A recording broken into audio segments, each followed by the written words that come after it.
Swastiastu. Om Awi Kenam Astu Namo Sidam. Om Sidirastu Tat Astu Swaha. Om Anubadrah Kertawiyantu Wiswata. Semoga pikiran yang baik datang dari segala arah penjuru. Yang terhormat Bapak Dr. Iketut Sudarsana SAG MPDH selaku dosen pengajar mata kuliah Ilmu Pendidikan serta teman-teman yang saya cintai dan juga saya kasihi. Segala rasa yang tiada terkira memenuhi langit-langit semesta hari ini. Seraya mengucap syukur, rasa angayu bahagia kehadirat Tuhan Yang Maha Esa, karena atas asung karta waranugrahanya lah, kita masih diberikan kesehatan dan juga kesempatan untuk melaksanakan ajaran Dharma di semesta ini. Umat sedharma yang berbahagia, kita sering mendengar pepatah, tak kenal maka tak sayang.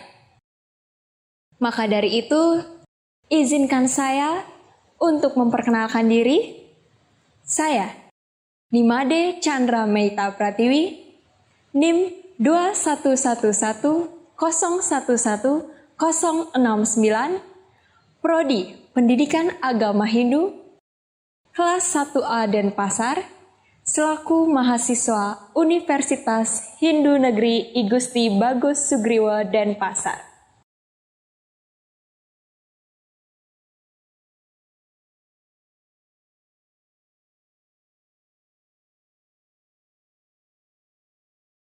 Umat sedharma yang berbahagia, agama memiliki dua dimensi penting, yaitu menatap pemikiran dan sikap, serta tindakan. Secara tekstual, agama menatap pemikiran, sehingga secara konstektual, ia tidak terjerumus dalam dunia yang syarat akan kontradiksi nilai dan juga moral. Umat sedharma yang berbahagia, pada kesempatan yang baik ini, saya akan membawakan pesan Dharma yang berjudul Moderasi Agama di Kalangan Anak Remaja. Umat sedharma yang berbahagia, kita sering menyaksikan adanya gesekan sosial, benturan sosial, akibat perbedaan cara pandang masalah keagamaan. Kita sering menyaksikan bentrokan antara pemahaman keagamaan dengan ritual budaya lokal. Agama dalam masyarakat mengalami pergeseran-pergeseran yang semakin jauh dari fungsinya semula.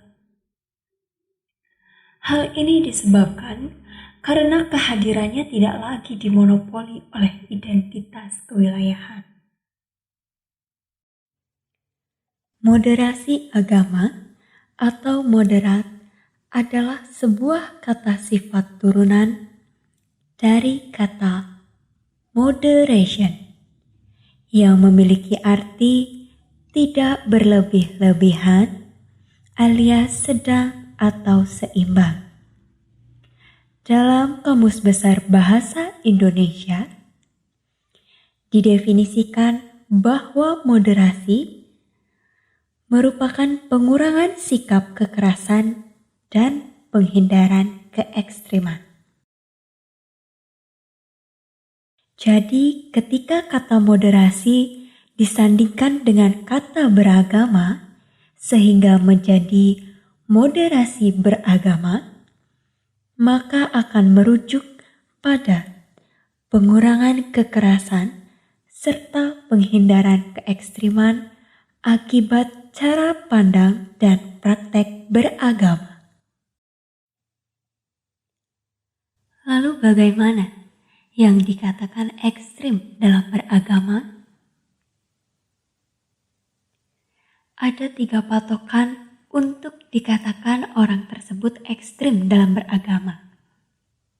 Yang pertama, dianggap ekstrim apabila seorang atas nama agama merendahkan harkat mulia kemanusiaan. Kedua, dianggap ekstrim apabila atas nama agama seseorang melanggar kesepakatan bersama, padahal kesepakatan tersebut menuju keselamatan bersama. Dan yang terakhir, dianggap ekstrim apabila atas nama agama seseorang sengaja untuk melanggar hukum yang berlaku. Jadi teman-teman, orang yang dengan sengaja melakukan ketiga hal tersebut atas nama menjalankan ajaran agama dapat dikatakan ekstrim atau melebihi batas dalam beragama.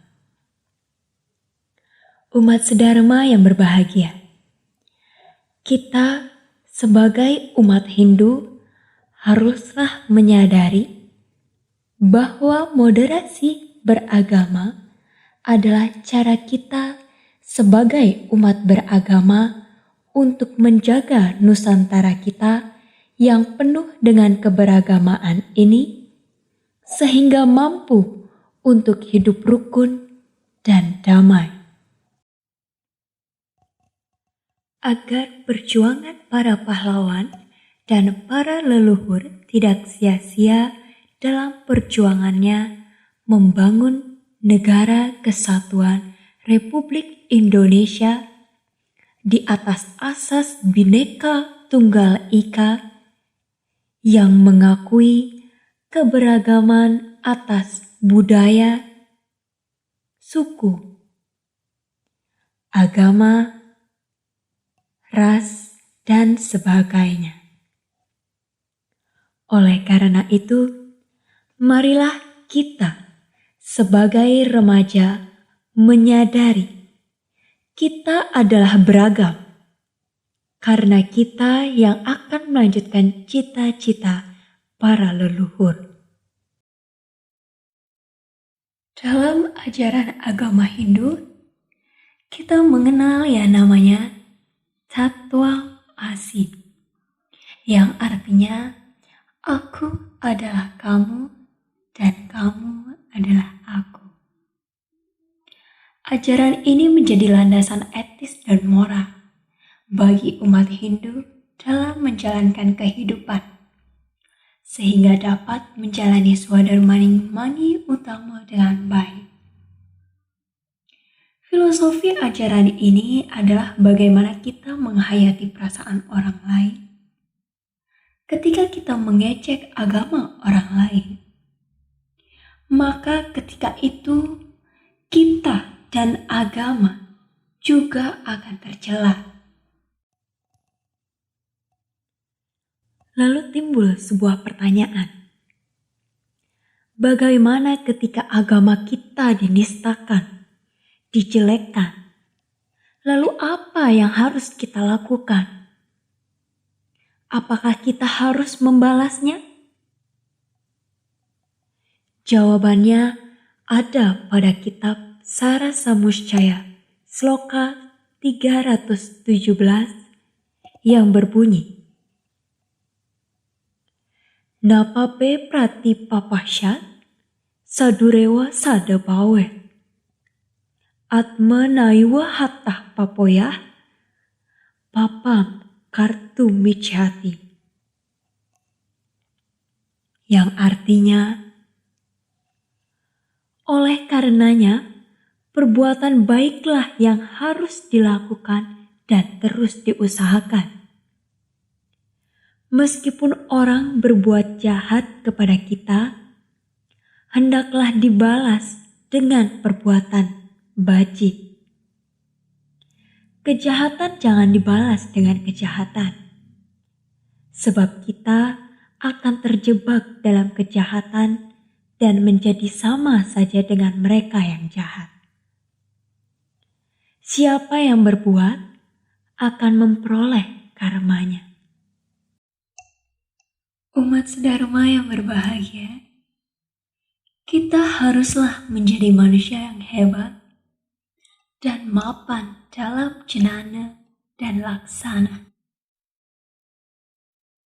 Dalam memahami moderasi beragama ini, teruslah menjalankan ajaran Dharma, baik itu berdharma dalam agama dan Dharma dalam negara. Dharma negara dan Dharma agama sangatlah penting untuk kita jalankan. Maka dapat saya simpulkan bahwa mereka yang melaksanakan moderasi agama bukanlah mereka yang dangkal keimanannya. Bukanlah mereka yang menyepelekan tuntunan agama, tapi mereka yang berperilaku saleh dan menjunjung tinggi nilai moral serta esensi ajaran agama. Sekian yang dapat saya sampaikan. Tidak ada satupun orang yang dapat luput dari kesalahan. Meskipun orang itu dikagumi oleh rakyat, tetapi orang itu pasti punya kelemahan. Begitu juga dengan saya, Chandra Mehta, yang tidak luput dari kata keliru. Sehingga permohonan maaf yang setulus-tulusnya saya sampaikan. Akhir kata, yang tutup dengan Parama Santi, Om Santi, Santi, Santi, Om.